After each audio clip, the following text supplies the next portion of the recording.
10 million Chinese paedophiles in China, and there's not enough kids. Because they've been restricting the birth. There's all these poor pedos, and they're going, where's all the fucking kids? You know, fuck me, we're having to double up here, and I just thought of a joke then, I can't do it. It is actually too offensive. Okay, all right, I'll do it. But remember, you can't choose your own thoughts, okay? And I just had this thought, right? Chinese paedophile goes up to a little Chinese kid and he goes, do you want a puppy? And the kid goes, I'm not hungry.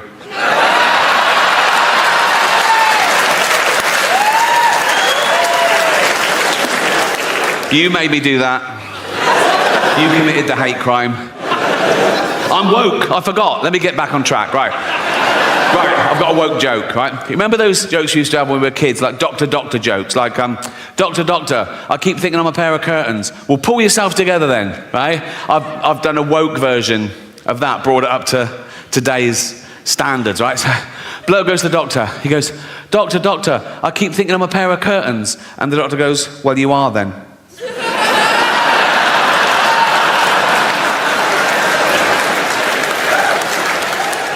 Good than that, isn't it? I should do political stuff now I'm woke, but I don't like it when a comedian just spouts his own political views and it relies on the audience agreeing with him to get a round of applause. I think that loses something comedically. I want everyone to like my jokes, whatever your political persuasion. A joke shouldn't have a political wing, you know. I'm political in my private life, like everyone, you know. Like, I'm sometimes incensed by the inequalities in our society. We're in the 7th richest economy in the world, right? And there's homelessness. There's 250,000 homeless people in Britain. Now, I wish there were no homeless people, because they're fucking horrible. You know, oh yeah, right next to the fucking cash point, you cheeky cunt.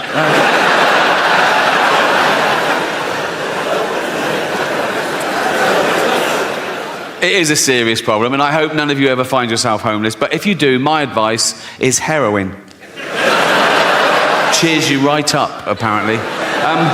I've got one of those mates. My mate said this to me in all seriousness. He said, but the thing about heroin, Rick, he said, some of the greatest albums of all time were created on heroin, weren't they? I went, yeah, but they were created by some of the greatest artists of all time, weren't they? You're a plasterer, right? If I were to give you heroin, you wouldn't come up with Dark Side of the Moon, would you? You'd fall asleep watching the telly and burn the fucking house down. I should do topical stuff, but I never watch the news. I did see one thing recently on YouTube, actually. Do you know the little fella from Game of Thrones? The actor, Peter Dinklage. Do you know Peter Dinklage? Yeah. He was at a junket, and it was for a new thing he was doing, right? And they were filming it. That's why it got leaked onto YouTube. And I don't know what brought it up, but he suddenly started going off on one. Oh, God. He was going, it's fucking disgusting. They're still doing productions of Snow White and the Seven Dwarfs. For Christ's sake, it's fucking demeaning. It's 2023. He wasn't happy.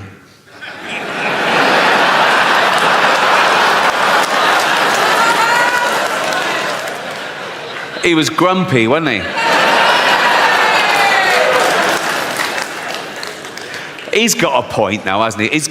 Obviously he's got a point. But the thing is, it's all right for him because he's a multi-millionaire Hollywood actor, and he's a great actor as well. He does Shakespeare and everything. A lot of dwarves in entertainment aren't that great. No, some of them are fucking... They're props, right? No, let's be honest. They're lucky to be fired from a fucking cannon, right?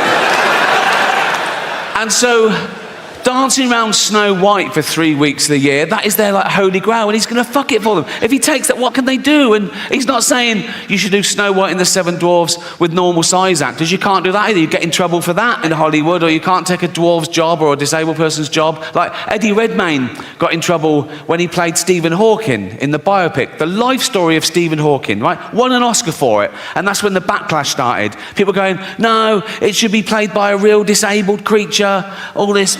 Right? And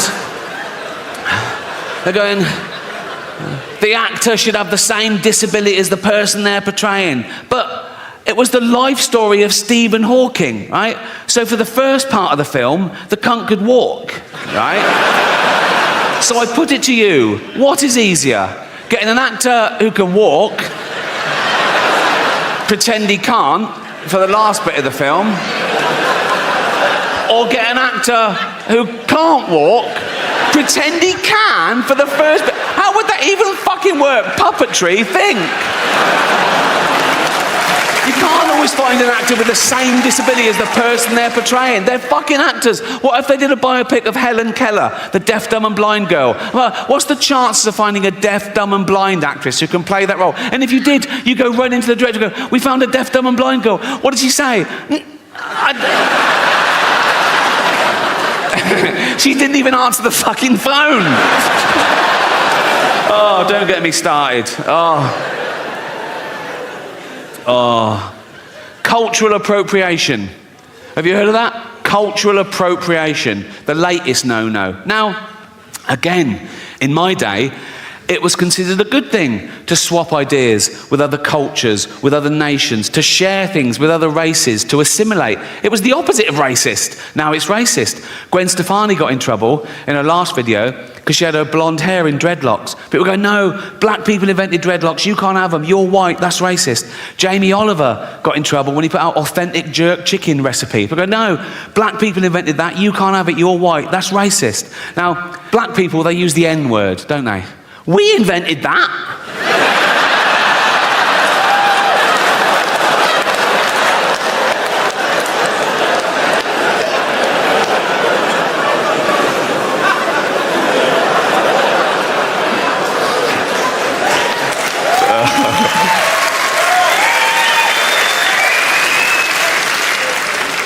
That's the one, isn't it? That's the one. Listen, I know white people are the worst. I know that. That's why no one likes a fucking white middle-aged man anymore until we need a boiler fixing. Then it's get the bald bloke round now.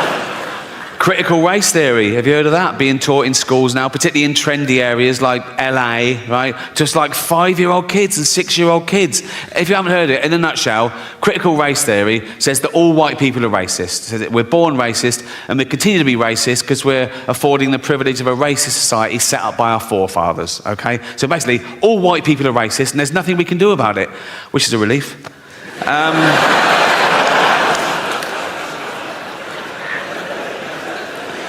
I think the world's going to get harder and harder to understand as I get older and more bewildered. A new dogma arises in the name of progress. Now, dogma is never progressive, however new and trendy, but I think soon I'll be outnumbered. And it was only this year that I ordered my first item off Amazon. All the way through the pandemic, Jane's like, bang, things are arriving, we need this, bang, it's here. Right? And I was going, oh, and she goes, it's easy. I go, I never liked real shopping either, hated real shopping, particularly clothes shopping. I hated clothes shopping when I was young and thin. I really hate it now I'm fat and old, right? Once, a shop assistant thought I had my inside leg and my waist measurement the wrong way round.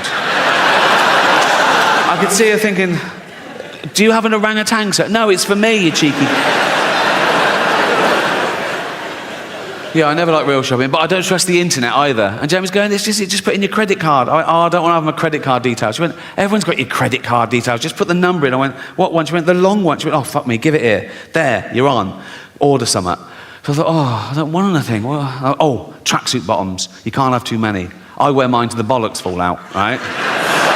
So I put in men's tracksuit bottoms, black, zip pockets, about 38 different. Oh, fuck me, they look all right. Size chart. I go, well, they'll be a bit long, but they'll be a bit tight. I thought, $9.99. I thought, oh, fuck it, who cares, right?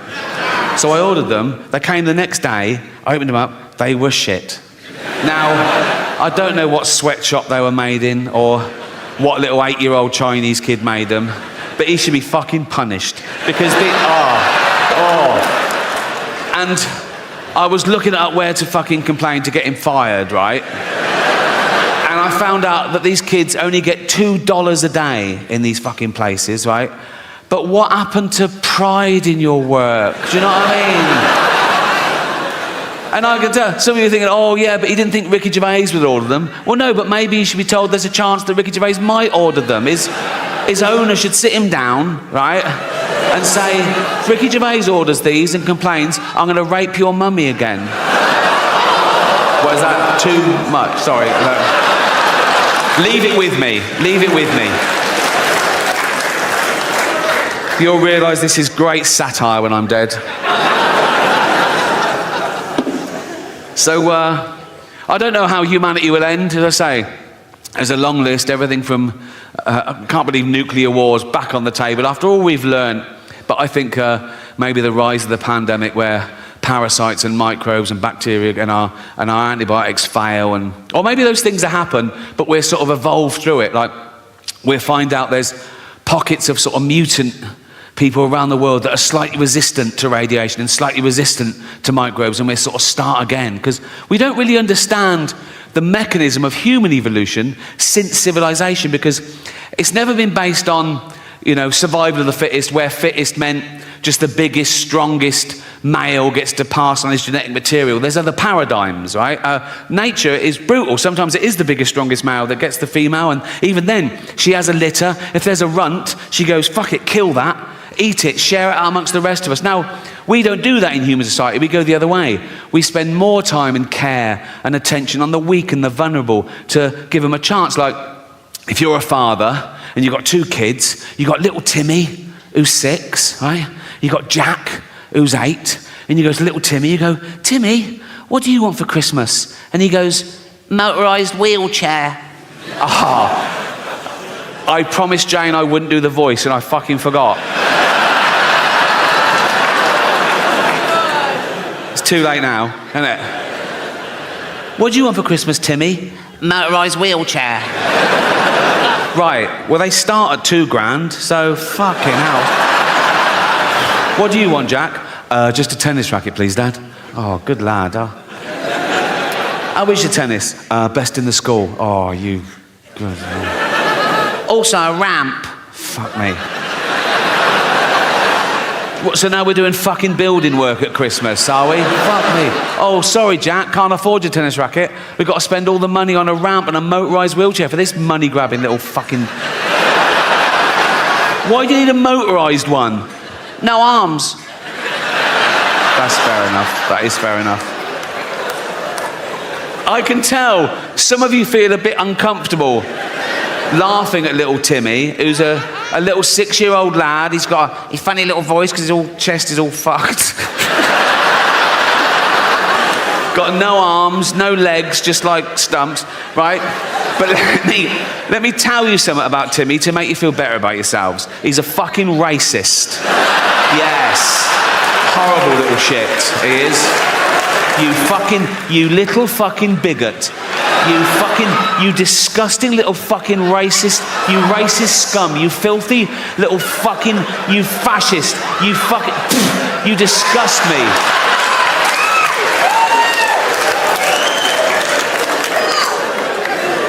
Homophobic? Yeah. He's like, they're not like us. Nothing's like you disgusting little fucking, you prejudiced little piece of, you ball of hate, you disgusting little fucking racist homophobe. I wish we'd had a scan. You absolute,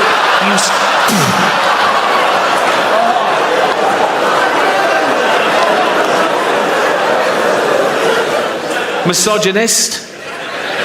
If he could, he'd rape. There's your little Timmy.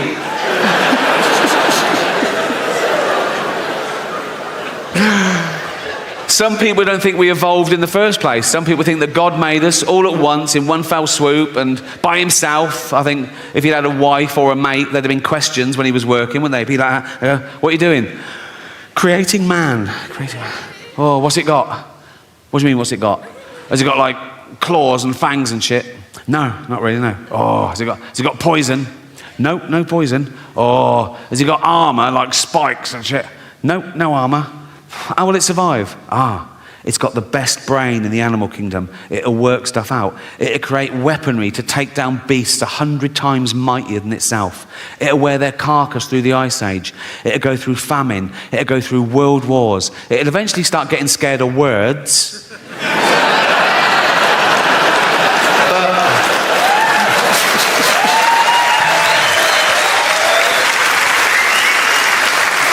For 10,000 generations, it'll be top dog. Oh. What are they? His testicles. Oh. What are they for? He keeps everything in there. His seed, his DNA. What's that? Right? And if you sound mental, you're a bigot, right? Now, that's a bit hack, that joke now, isn't it? Oh, identify as a thing then, right? It's a bit old-fashioned, right? But I'm going to leave it in to annoy people, right? Because that's the bit that'll offend people. Same as humanity. I talk about AIDS, famine, cancer, the Holocaust, rape, paedophilia. But no, the one thing you mustn't joke about is identity politics. The one thing you should never joke about is the trans issue, right? They just want to be treated equally. I agree. That's why I include them. You know?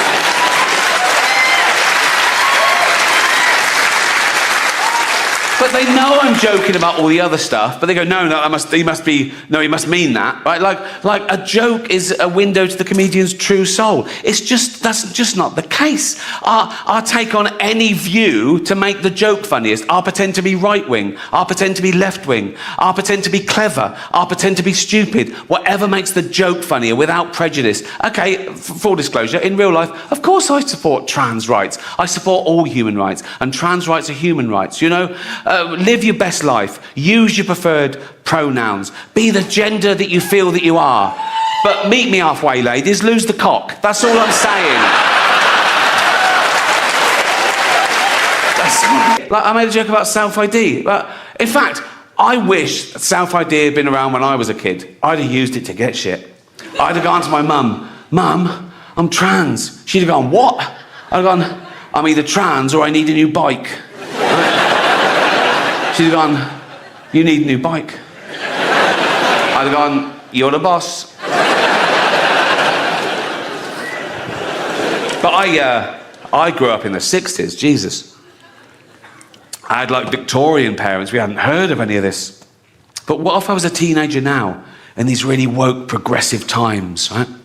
And I had really cool, hippie parents, right? And I went, Mother, Father, I'm trans. They'd go, oh goody, that's so fucking trendy, right? And my dad would go, Bagsy, I picked the vagina. I go, thank you, Daddy. Right? Then there'd be like a montage, right? And I'd go to hospital, I'd have all the electrolysis, I'd grow my hair, right?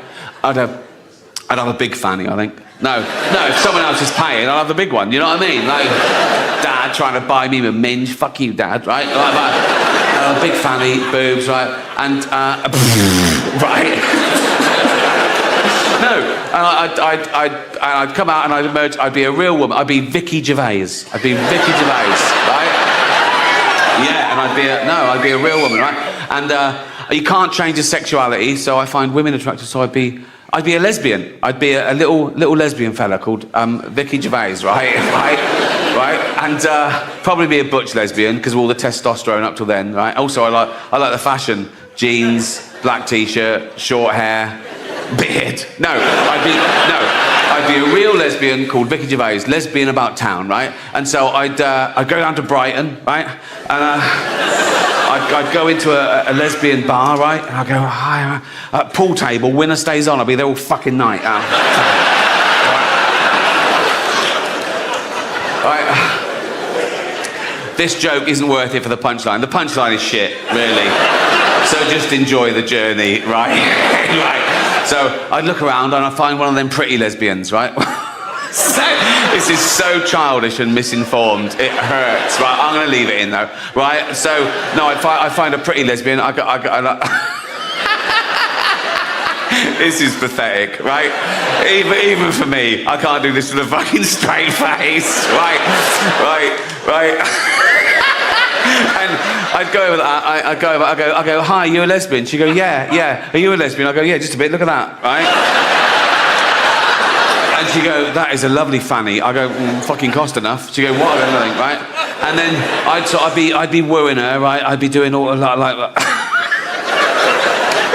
I'd be sort of like complimenting her on sort of lesy ways. I'd go, I love your Doc Martens, right? She'd go, oh, thanks, right? Right? She goes, I go, oh, there's the big earrings, aren't they? Right? So yeah, right. And then she'd go, do you want to come back to my place and les off? I go, yeah, just a bit, right? So we go back, we get naked, I'd boob her up, I don't know what you do, I'd minge her off. I'd do that one, I'd do that one, definitely do that one, right? I'd Google it, wouldn't I? I'd fucking Google it, right? And And then she'd go, oh, do you want to wear a strap-on dildo and give me a good seeing to? I go, yeah, right. So I put a strap-on on, I put the big dildo there on my new fanny like that, and tie it at the back, and that's when I'd kick myself.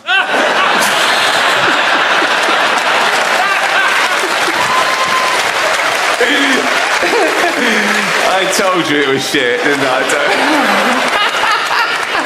Oh, God. Oh, women. Not all women. I mean the old-fashioned ones. You know, the old-fashioned women. Oh, God. You know, the ones with wombs. Oh. Those fucking dinosaurs. No, I love the new women. I know the new women. They're great, aren't they? You know, the new ones we've been seeing lately. The ones with beards and cocks. They're as good as gold. I love them. No, it's the old-fashioned.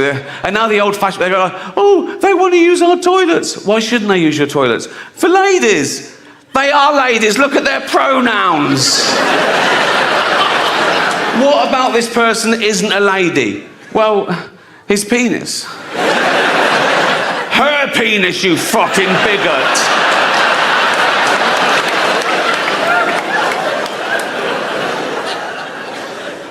What if he rapes me? What if she rapes you? You fucking turf whore.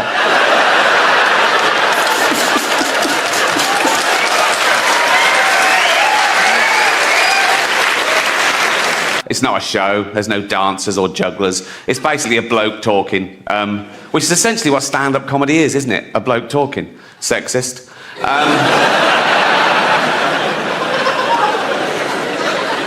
What about all the funny female comedians? Like, No. Right. No. I'm not doing that. Okay, right. That was irony, okay? There's going to be a bit of that throughout the show. See if you can spot it, okay? Now, that's when I say something I don't really mean for comic effect, and you as an audience, you laugh at the wrong thing because you know what the right thing is. It's a way of satirising attitudes. Like that first joke, I used the old-fashioned sexist trope that women aren't funny. Now, in real life, I know there are loads of funny women. Like, I did it again. Well spotted. Good. No, but there are. Dame Edna Everage. She's...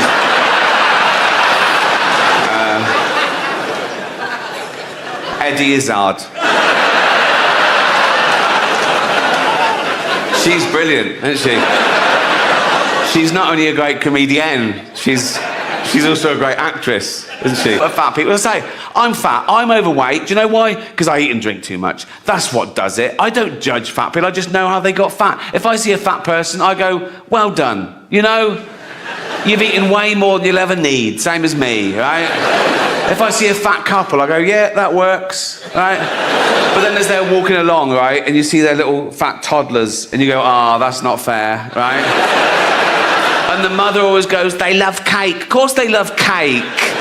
They're baby mammals. We're the same species as we were like 200,000 years ago. We've got a hunter-gatherer brain, right? All this affluence is so much faster than our human biology. So when you get one of those cakes from the supermarket that's packed with fats and sugar, your brain goes, fucking hell, that's amazing. Keep eating that. There might not be food tomorrow. But there will be food tomorrow.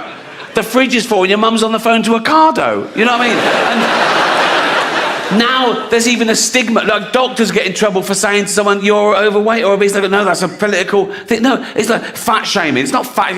You don't get cancer shaming. He's trying to save your life, right? There was a school that tried to ban the word obese because they said it was derogatory to, I don't know what to call them,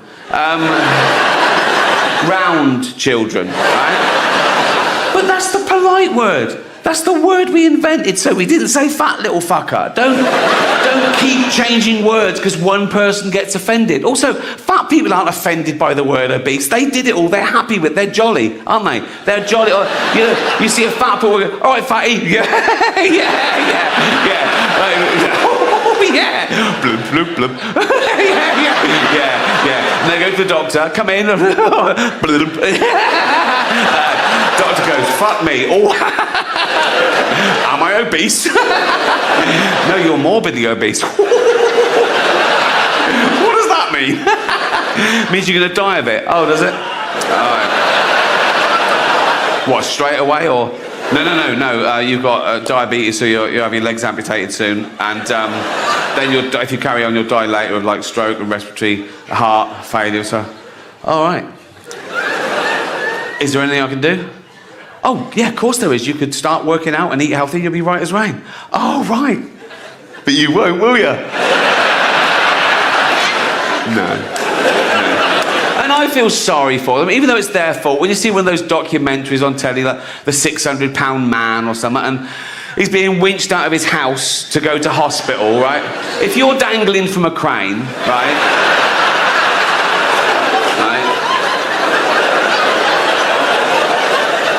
And you see a film crew, right? You know you fucked it.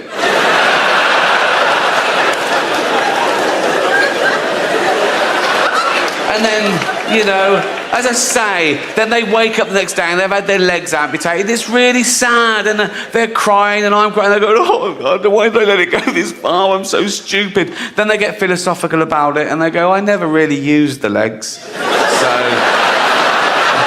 And well, then it's lunchtime, and so, you know... And they go to the nurse, you didn't throw them legs away, did you?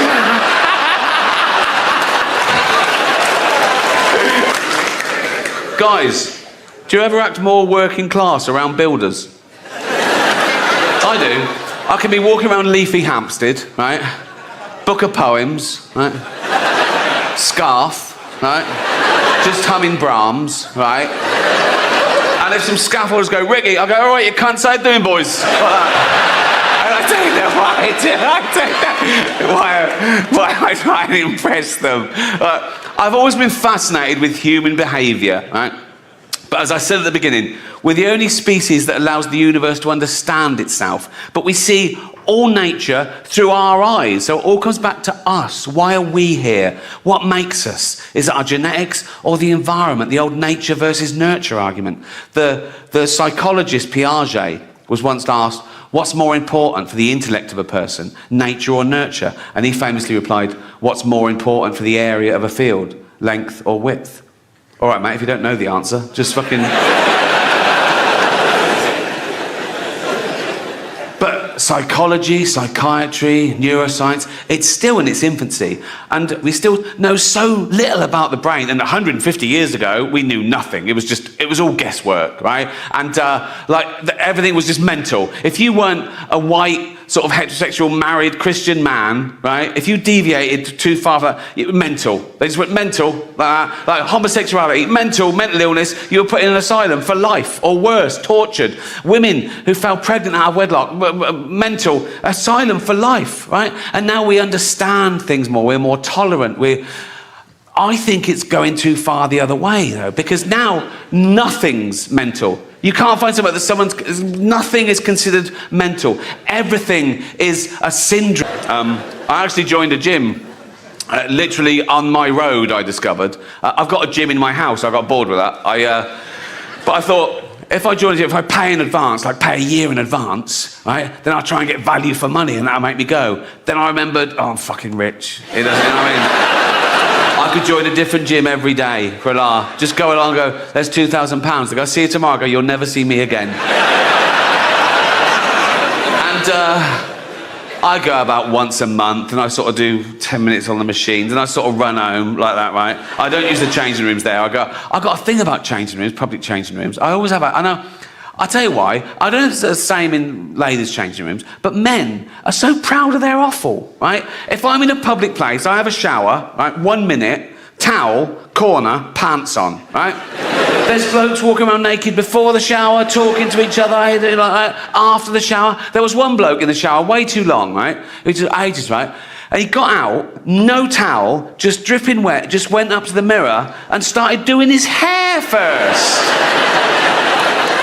I was in there there was just me and this really fat bloke once in the change room. I was getting changed, and he was there, and he was really big, like 350 pounds, right? And he was naked on one of those precision scales. And he was there for fucking ages, like, and I was looking at that, right? He was like that for ages. Hello, thank you. Shush, thank you very much. Shush, no, shush. Thank you, but shut the fuck up. No fucking whooping or just laugh. But just everyone calm down. Shush. Shush. I'm filming this. Shut up, you cunts.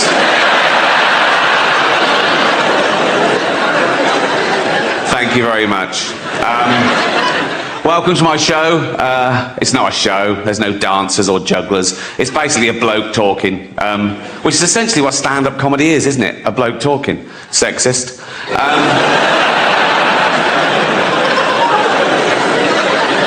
What about all the funny female comedians? Like, No. Right. No. I'm not doing that. Okay, right.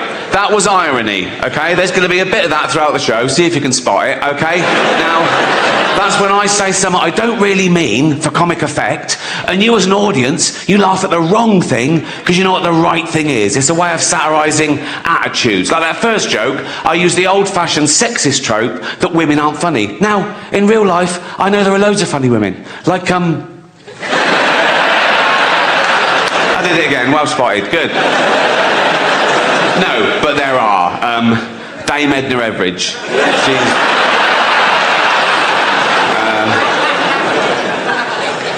Eddie Izzard. She's brilliant, isn't she? She's not only a great comedienne, she's also a great actress, isn't she? She was brilliant in that thing as that man. Good to be back.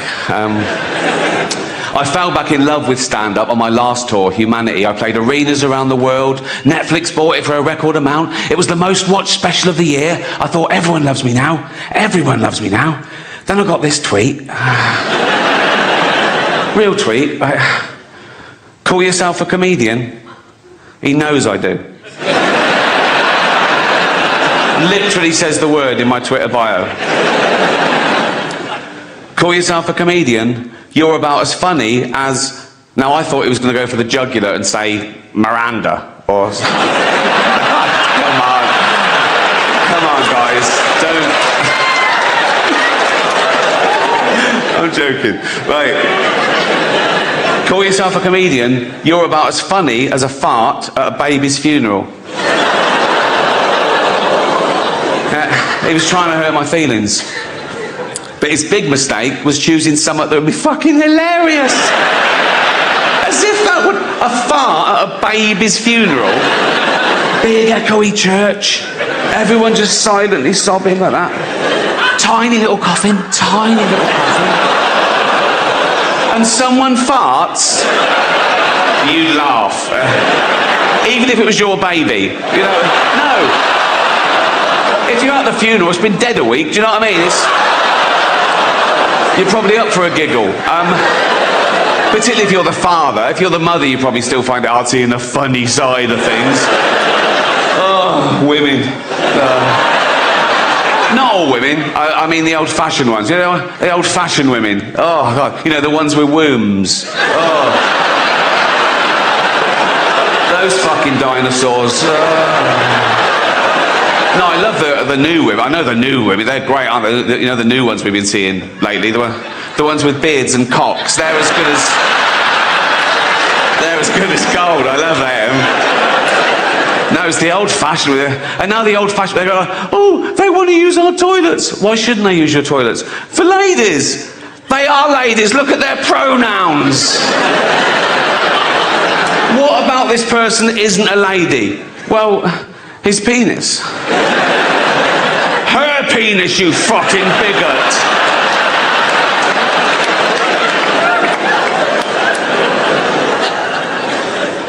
What if he rapes me? What if she rapes you?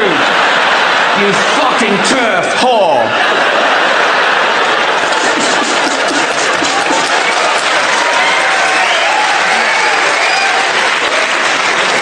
But that tweet sums comedy up, doesn't it? How subjective it is. How one person, some people can find them hilarious, some people find them the least funny person in the world. And when someone says to me about another comedian, they say, oh, they're not funny.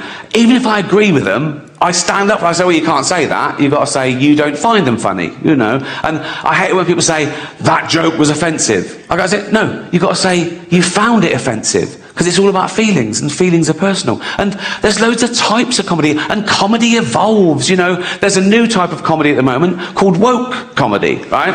No, it's very progressive, you know. There are some clubs now where the comedian has to sign a thing saying he won't say anything contentious, or he won't say anything that could offend anyone. It's a safe space for the audience. Woke comedy. And I tried to watch a bit of it, and I decided I'd rather watch Louis C.K. masturbate.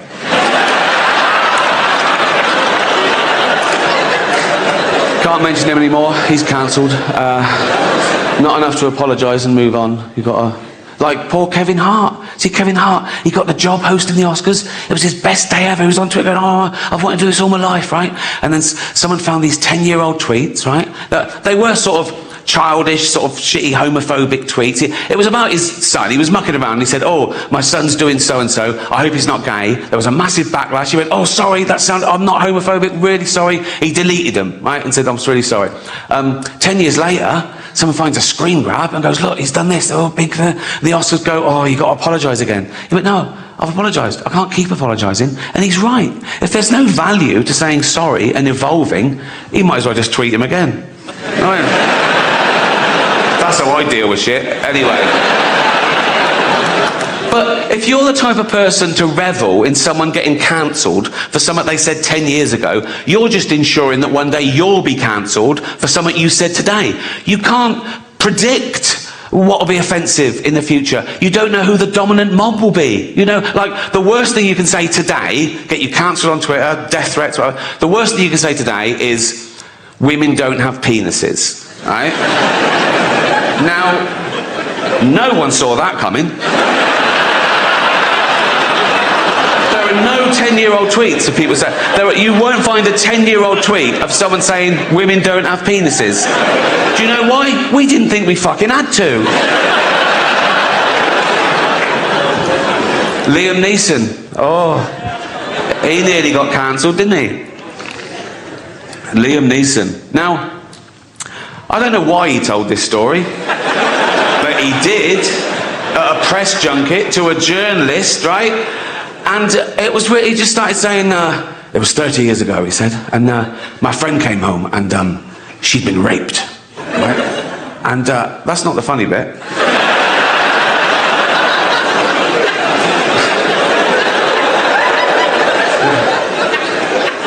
He said, she'd been raped. I said, what did the guy look like?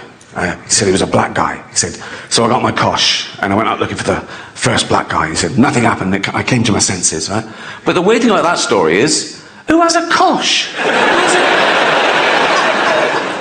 But it was touch and go. They cancelled the premiere that night because of the backlash and that people wanted the film to be deleted. And I get it. Some people can't separate the art form with the artist's personal life. Now, I know Liam. I've worked with him. He's a lovely man. He's definitely not racist. But when that broke, even I was like, oh, will I ever be able to find Schindler's List funny again?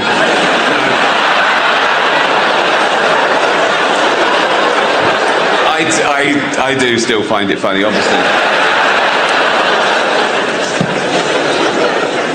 Now there's so much outrage and we hear about it and it's taken seriously, you know. There's Oxbridge comedians writing for the posh papers, telling you the rules of comedy. They're laying down the law, right? And it's all stuff like, comedy should punch up. You should never punch down. You should never punch down. Sometimes you've got to punch down. Like, if you're beating up a disabled toddler. You know what I mean? If you punch up, you'll miss the little cunt and he'll win, you know. I like that joke because it highlights the difference between metaphorical punching down in jokes and actual punching down. But people nowadays want you to believe that words are actual violence, right? Now, you laughed at a joke about beating up a disabled toddler. No one got hurt. If I'd have actually dragged out a disabled toddler and started beating him up, you would laugh, right? That's why I dropped that bit. But But these people are virtue signalling. They're trying to bring people down to raise their own status. And they say it's because, no, we're protecting minorities. Like, they're basically saying minorities haven't got a sense of humour, which is so patronising. And I get that as well, to what it's like to be outnumbered. In this country, we're still only 5% black, 5% Asian, 5% LGBTQ, you know, tiny numbers. Now, I'm a white, heterosexual multi-millionaire, right?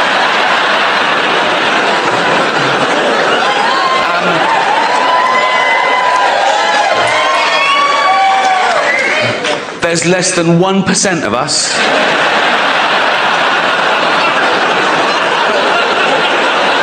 Do I whine? No.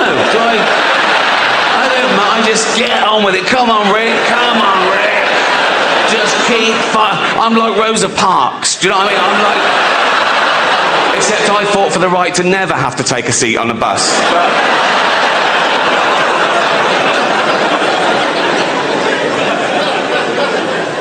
People complain about things they don't have to watch. It doesn't affect them, you know. And again, everyone's got the right to be offended and complain, but they've got to know that we're not trying to offend. That's not our aim, you know. We're trying to make you laugh. We're trying to give you a good time, and yeah, here's the deal, right? So I riff. If I say something tonight that's so offensive, so off that you've never heard anything so fucking off the charts in your life, right? Don't make a scene. Go to the box office after the show. They can't give you money back straight away, but there's a form you fill out with the complaint, and I take those away and I shit on them.